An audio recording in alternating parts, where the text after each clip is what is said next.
Good afternoon, everyone. My name is Gabriel Lee, and it's my pleasure to present to you a short presentation and performance today titled Resonating Strings. My co-presenter, Dr. Zar Zar, was supposed to be here in this room with me performing a program of Myanmar music from different eras and genres, blending traditional Myanmar music with classical Western traditions. However, due to the situation in Myanmar, she's not been able to make the trip here due to complications with her passport as well as the complicated political situation over there. But special thanks to the organizing team of the symposium for suggesting that we rewrote this to a 20-minute presentation and performance, such that Dr. Su pre-record some materials and that I present in person. So it's really nice that Dr. Su and Myanmar music can still be represented in this manner, especially in light of the current political crisis there. I've witnessed the rapid transformation of Myanmar from 2016 to 2020 in my almost monthly visits there, working to build the Music Society of Myanmar as its founder and director before COVID hit and the subsequent military coup. As the country opened up to the world in 2011, the challenge for traditional Myanmar musicians were to retain interest in their art and their rich musical tradition that was built up over the last 1,500 years. The threat that globalization posed towards the survival of traditional Myanmar music was very real, as the younger generations were more interested in popular global music cultures. Although Myanmar opened up to more foreigners living in the country, it was also not easy for them to appreciate or learn Myanmar music due to the language and accessibility barriers. Dr. Su will now elaborate on some of these challenges. Hi, Minglawa. I'm Zar Zar. It's very nice to meet you all today. Regarding with the challenges for the survival of traditional music, I think the conservative thinking of some of the old traditional musicians would be the biggest challenge. Protecting traditional music very much somehow make the younger generation afraid to touch it. And if I could add one more thing, I think it is still very difficult to make business or to survive as a professional traditional musician here in this country. So there will be the 2 points that I think are the big challenges for the survival of traditional music. Thank you. So in 2015, Dr. Su became the first Myanmar citizen to receive a PhD in music from an international university, receiving her PhD in musicology from the Tokyo University of the Arts. It has always been her passion to bring Myanmar music to an international audience, and when I first got to know her, I was intrigued to know that many of her students were foreigners working and living and studying in the country. The fact that she's fluent in both English and Japanese, in addition to her native Myanmar language, made her the perfect ambassador for Myanmar music. It was also easy to work with her musically, as she was also schooled in the Western music tradition when she was studying in Tokyo. With this ease of collaboration, we performed regularly and recorded music together in Myanmar, and continued to record music remotely across Myanmar and Singapore during the COVID-19 pandemic. Our performance videos have gained popularity on the internet, resonating with Myanmar people from all walks of life. And till today, we still receive comments almost every other day on this, a few of our YouTube videos about how much people enjoy the music. And so this is one example, a music video of us playing Tin Taman, which is a song about rain clouds.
you very much.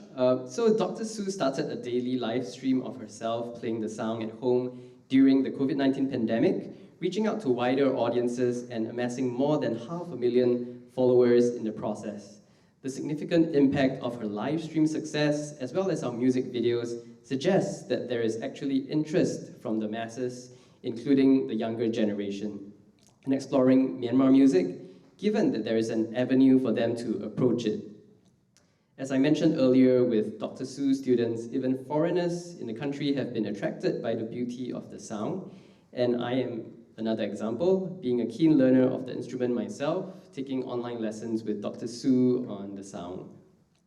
Besides her efforts in reaching out to the masses both locally and internationally via the internet, Dr. Su is also spearheading 4 projects to preserve the rich history and culture of traditional Myanmar music.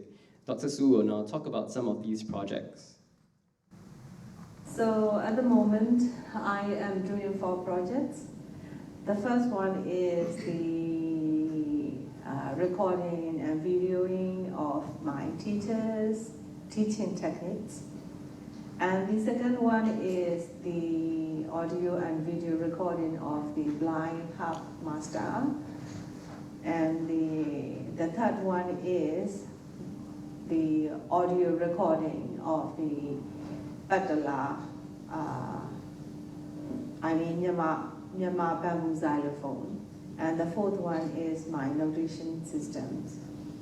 So I would like to explain you all of my projects in short.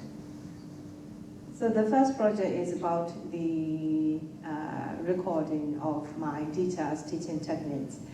Because I think, the way how my teacher teaches to the students are perfect. I think 85 or 90% of his students are having the perfect fingering systems, and they have perfect playing techniques. We believe and we accept that his student has the beautiful fingering styles. So I think it is better to make a record of how my teacher teaches to the students. My teacher is now 83 years old, and he is healthy, and he is now happily teaching to the students still. So it is really a great chance for me to record how he teaches to the students at the moment. And I think I should catch this opportunity for the next generation who are interested to learn Myanmar traditional harp. So the second project is the video and audio recording of the blind harpist.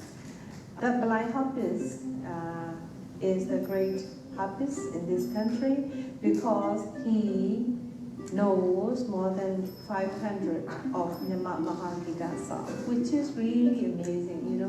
Most of the Myanmar traditional musicians knows not more than 100 songs, I think. He is the only one who can still remember and play and sing the Myanmar classical traditional music. So since he is a great musician, he can play Myanmar traditional harp, he can play Myanmar style violin, he can play Myanmar style piano, and Myanmar drum, xylophone, and he is also a very good singer. So now it's a very good opportunity for me that he is now staying at home because of the COVID, because of the political situation here, and he is having so much time to practice at home. So, I really would love to record all of his music if I can, but I will start from the harp sections. And I've talked to him, and he happily accepted that my desire, my wish, and he is now living in the Irrawaddy division, which is about 4 hours drive from Yangon, and he is now about 65 years old, and he is healthy and happy, and also he kindly accepted my offer. So I'm going to start this project next month. Thank you. And the third project is the recording of the Myanmar xylophone, bamboo xylophone. We call it Patala. One of my friends is a great Patala player.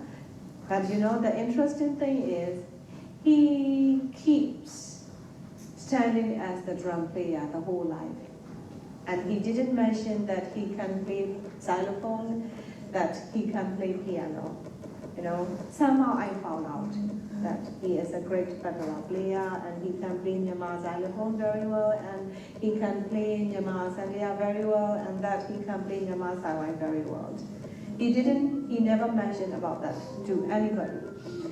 So I talked about that to Ambassador Vanessa Chan, and Vanessa Chan is very much interested in it. So she supported me financially to start that project with the Myanmar xylophone. Now we have done over 100 songs of Myanmar Mahagita with the Badala, and Ambassador Chan even named him like 100 songs away now.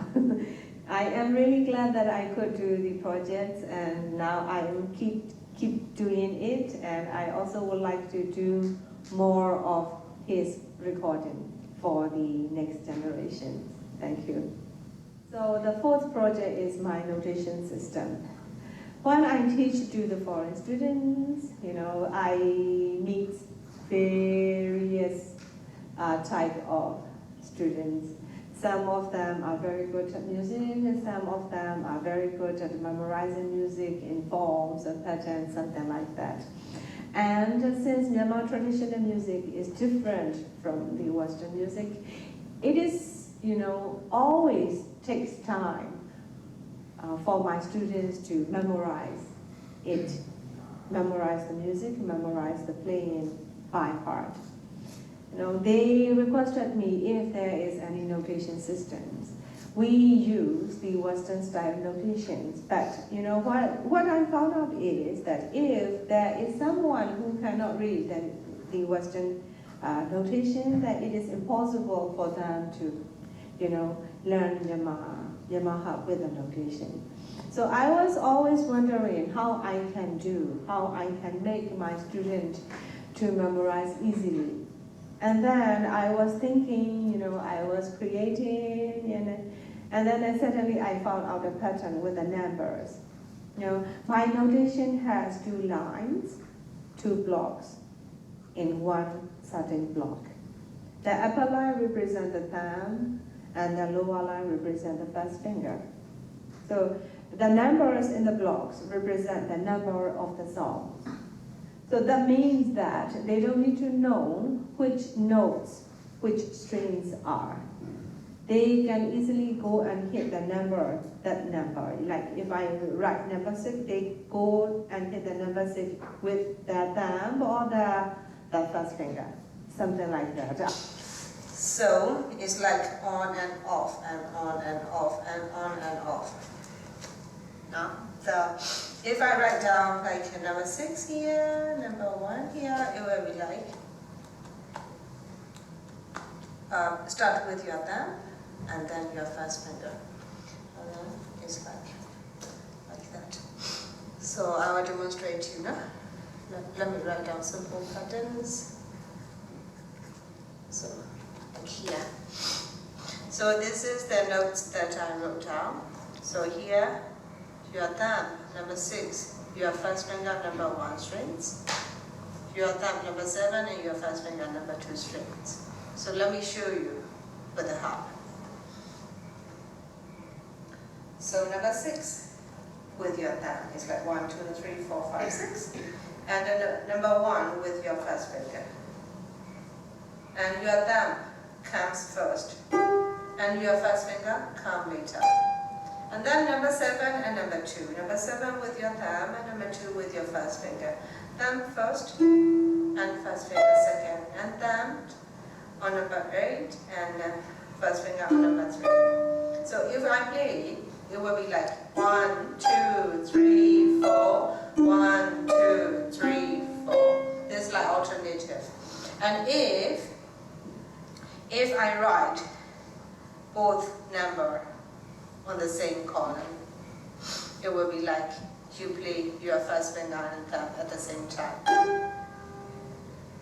So look at here. It's like 1, 2, 3, 4, 1, 2, 3, 4. So if I play with the harp, that will be like 1, 2, 3, 4, 1, 2, 3, 4, something like that. No? So these are the projects that I am running at the moment, and I really wish that I have more time, to explain more detail about the projects that I am doing, which I really value. And again, thank you very much for giving me the opportunity to participate in this symposium. Thank you very much. So the threat of globalization can be turned into opportunity, and hopefully these projects have given us an idea as to how traditional Myanmar music is not only being preserved for generations to come, but also through the innovation and creativity of musicians such as Dr. Su, more people will be able to learn and appreciate this beautiful musical tradition. We will now end this presentation with a live performance of San Nui U, which is a song about the natural beauty of spring. So thank you very much everyone for coming, and we hope that you enjoy this tune.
Thank you very much, everyone.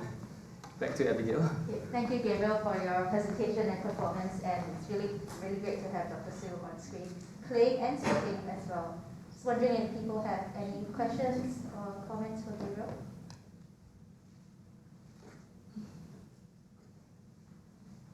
Thank you for your performance, it was amazing. I have a question because I'm a violinist. So when you work with traditional instruments, like how do you cope with the temperament? Like how do you play? Because it's very different when we play classical music. So what is your practice approach and rehearsal approach? Yeah, that's an interesting question. I mean, it's always, I think as we saw with Red Dot Baroque's performance yesterday, it's always sort of finding compromise, right? I mean, the Myanmar harp is tuned to fifths. It's tuned pentatonic, so pretty much I would say quite similar to the violin. But when you work with other musicians, like maybe more of some of the percussion instruments, like the circle drum,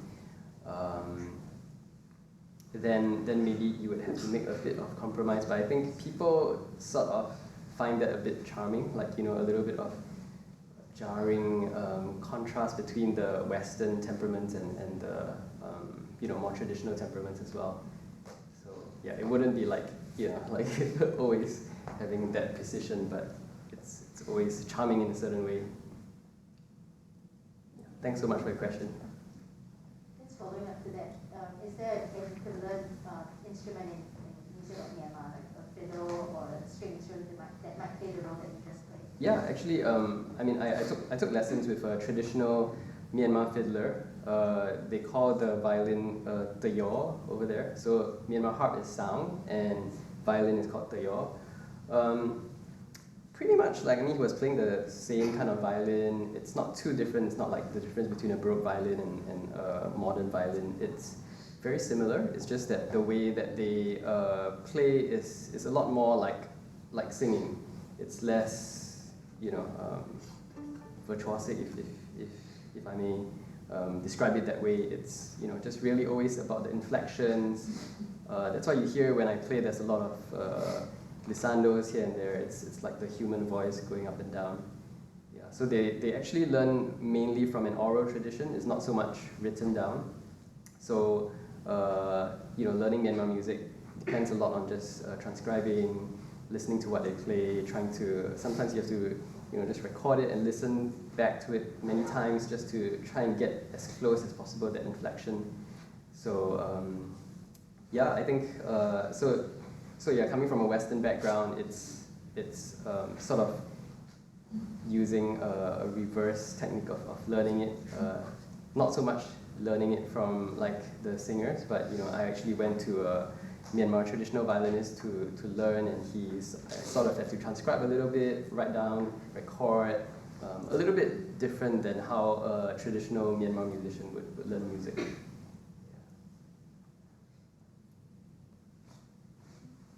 Thank you for the presentation. It's really great to hear you introduce this instrument.